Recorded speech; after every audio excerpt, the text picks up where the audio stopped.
Katie Price Jordan, Page 3, and the impact on British media. Welcome back to the channel. Please make sure you like, share, comment and subscribe. In September 1996, a young model named Katie Price made her debut as Jordan on the Page 3 of the Sun newspaper, a defining moment in a decade that would shape British tabloid culture. Page 3 was a British tabloid institution, a dedicated slot in the Sun that featured glamour models often pictured topless from its inception in 1970 until 2015. Scholars and cultural commentators describe Page 3 as both a commercial innovation and a site of social controversy. For newspapers, it boosted sales and carved out a distinct brand. For critics, it epitomized the sexualization of women in mainstream media and reinforced gender stereotypes. Page 3 did not exist in a vacuum. It emerged amid broader shifts in the British press, tabloids competing fiercely for readership and embracing increasingly sensational content.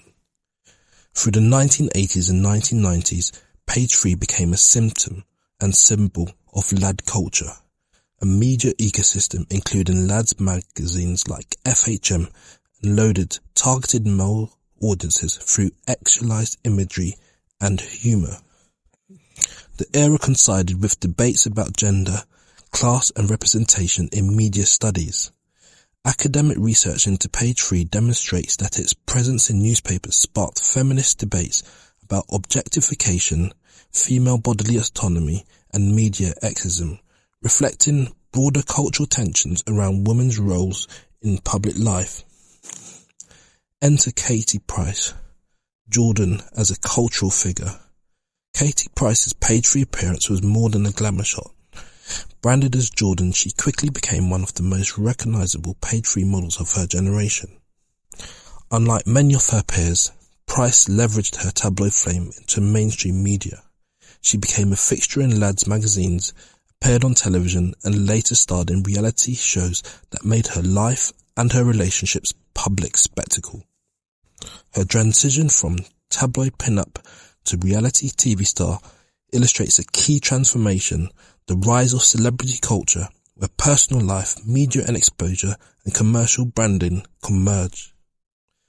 Price's media trajectory foreshadowed the expansion of reality TV and social media celebrity in the 2000s, making her a pivotal figure in the evolution of British popular media.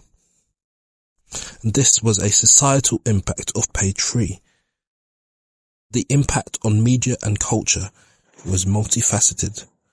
Normalization of this type of imagery helped normalize the routine presence of bodies in a mass market newspaper available in supermarkets, newsstands and homes. Critics argued this reinforced notions of women as objects rather than subjects. There were media debates on sexism. The presence of Page 3 triggered ongoing debates over the same media ethics and cultural values. Notably, it was discussed during the Leveson inquiry into press standards in 2012, where feminist campaigners challenged the practice as discriminatory. Then there were campaigns against Page 3 from 2012 to 2015.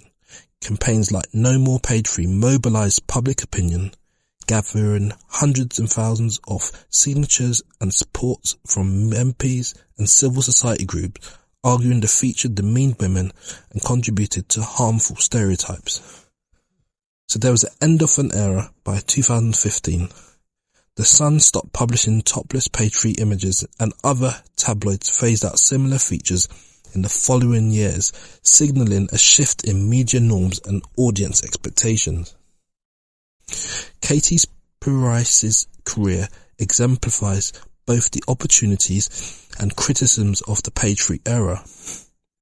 On the one hand, she transformed tabloid exposure into a broad media career, reality TV, books, business ventures, and became a cultural phenomenon in her own right. On the other hand, her career also sparked discussions about media exploitation, body image norms, and the ethics of celebrity journalism, debates that extend beyond Price to how women are represented in the popular press. The University of Bristol argues. Price herself has defended her involvement with Page 3 as part of her journey, describing it as a light-hearted and cheeky moment and an important beginning to her career, even while acknowledging the broader criticism the feature received. The decline of Page 3 coincided with the rise of digital and social media, platforms that have reshaped how audiences consume visual culture. Tabloid power diminished as online platforms enabled direct celebrity fan interactions, decentralizing cultural gatekeeping. In this new media ecology, figures like Price navigate public life through multifaceted platforms, television, social media, podcasts, embodying a shift from traditional print to micro-celebrity culture. Katie Price's rise from Page 3 model to media personality encapsulates a unique chapter in British media history, one that illuminates the complex interplay between press economics, gender politics, and celebrity culture. The Page 3 era may have ended, but its impact on British media and the debates it sparked about representation ethics continues to shape how we understand women in the public sphere today. Thank you very much for listening and watching. Please make sure you like, comment, share and subscribe. Done talking.